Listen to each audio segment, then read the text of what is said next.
1. Intro.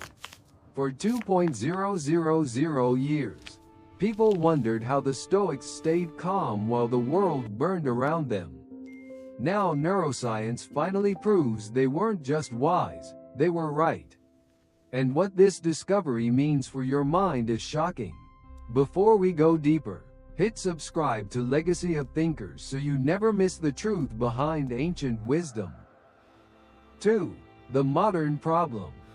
We wake up to alarms we didn't set, notifications, headlines, outrage. By 8 a.m., our nervous system is already sprinting.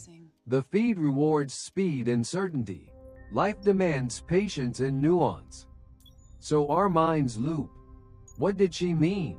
Should I reply? Why did no one like that post?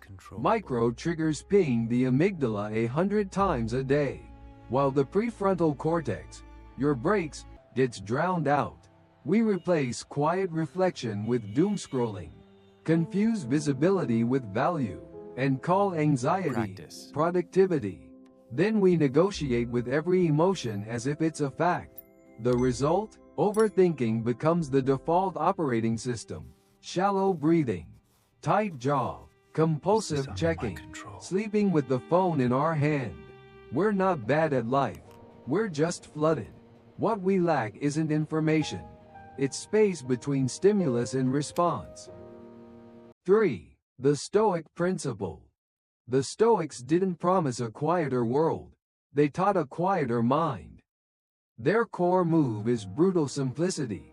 Control what you can, reinterpret what you can't, release the rest. Marcus practiced cognitive distance. Name the thing. Step back, shrink it to its proper size. Epictetus called it the dichotomy of control, events versus judgments. Between stimulus and response, they inserted a hinge. Pause. In that pause, you label the emotion, anger rising. Test the thought, is this under my control? And reframe the story. What would this mean in a week? A year? They rehearsed setbacks with premeditatio malorum, so reality arrived on familiar ground. At night, they journaled, not to vent, but to recalibrate. None of this denies pain. It denies panic the steering wheel. Stoicism is not coldness. It's disciplined warmth, attention placed where it matters. Action aimed where it works. 4. The science. In the lab, calm isn't a vibe, it's circuitry. When a trigger hits, the amygdala fires fast, guessing threat. A beat later, the prefrontal cortex, the planner, the judge, arrives and asks, is this really danger or just discomfort? Stoic moves map cleanly here. Labeling an emotion. I feel anger rising. Recruits the right ventrolateral PFC and tamps down amygdala output. Naming it makes it manageable. Reframing. What else could this mean? Lights up the dorsolateral PFC and reshapes the story your hippocampus stores. So next time the pattern is softer. Breath isn't woo. Slowing to 4 to 6 breaths per minute nudges the vagus nerve, raises heart rate variability, and shifts the body from fight or flight into rest and reorient.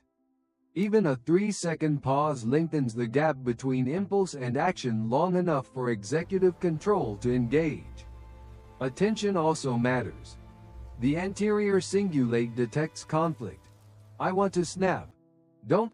While the insula brings body signals into awareness so you can steer instead of surf.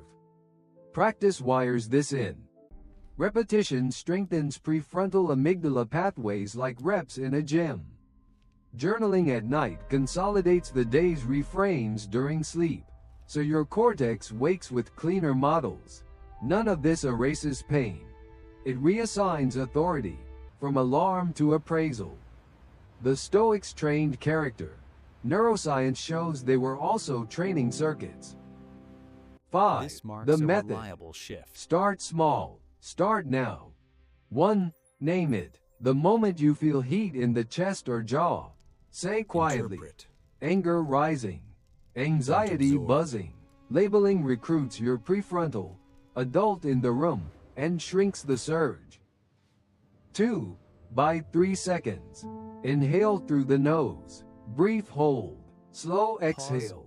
Those 3 seconds are the hinge where choice returns. 3. Breathe to 4 to 6 per minute. Try a double inhale, physiological sigh. Then a long exhale.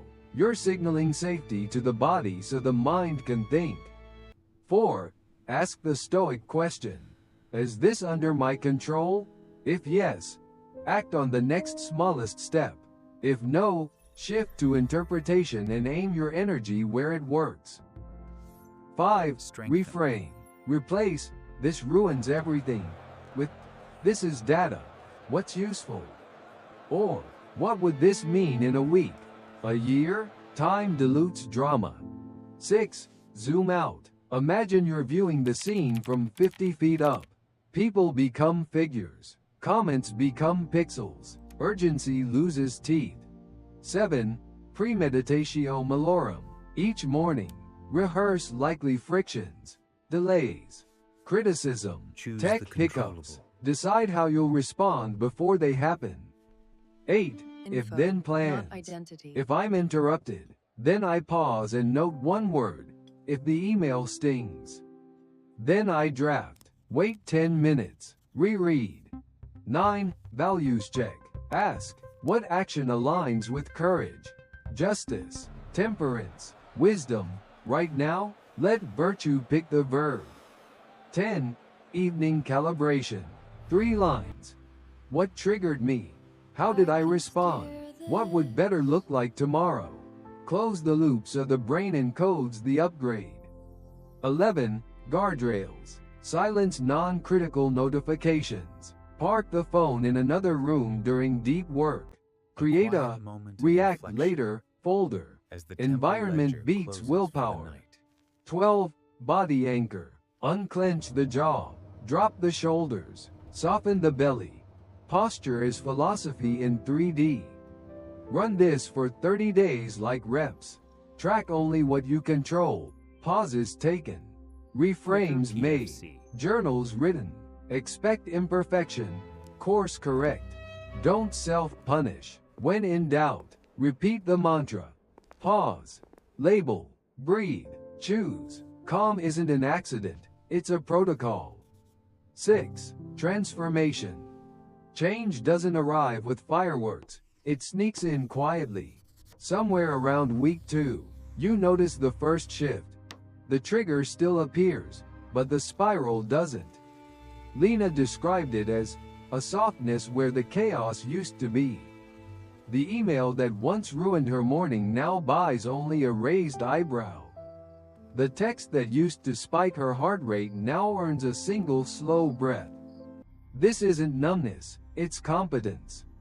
By week 3, the brain starts cooperating.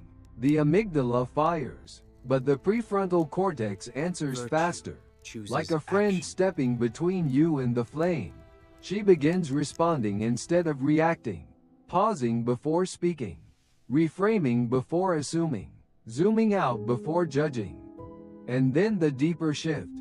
Her sense of identity changes. She stops calling herself an overthinker and starts seeing herself as someone who chooses how she thinks.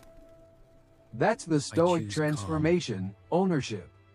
Problems shrink, not because the world gets kinder, but because she gets clearer. She feels time slow down in hard moments, as if the mind finally has room to breathe. Calm is no longer a moment she hopes for, it's a skill she carries. This is what 30 days of Stoic practice looks like, not perfection, but a new emotional baseline, steadier mornings, quieter afternoons, and nights that don't require negotiating with every thought. The storms still come, but now she watches them with a steady mind, knowing she can hold her ground. 7. Closing message. In the end, the Stoics weren't promising a calm world. They were offering a calm you. And neuroscience now confirms what they practiced every morning and examined every night. Your mind is trainable. Your attention is steerable, and your peace is a decision made in small moments, not grand declarations. If there's one truth worth carrying beyond this video, it's this: you're not powerless in the face of your emotions. You're simply unpracticed, and practice changes everything. So if today's message stirred something in you, if you felt a moment of recognition, or even a quiet, "I needed that," don't keep it to yourself. Share this video with someone who might be drowning in their own thoughts. Drop a comment below about the part that hit you the hardest. Your insight might be the doorway someone else needs. And if you found value here, give this video a like. It tells the algorithm this kind of wisdom matters. More importantly, it tells you to keep showing up for your own growth. Before you go, make sure to subscribe to Legacy of Thinkers, a place built for people who want to think deeper, live calmer, and understand themselves a little more each day. New videos are coming, and I'd love for you to be part of that journey. Until then, practice the pause, protect your peace, and remember, calm is a skill you can master.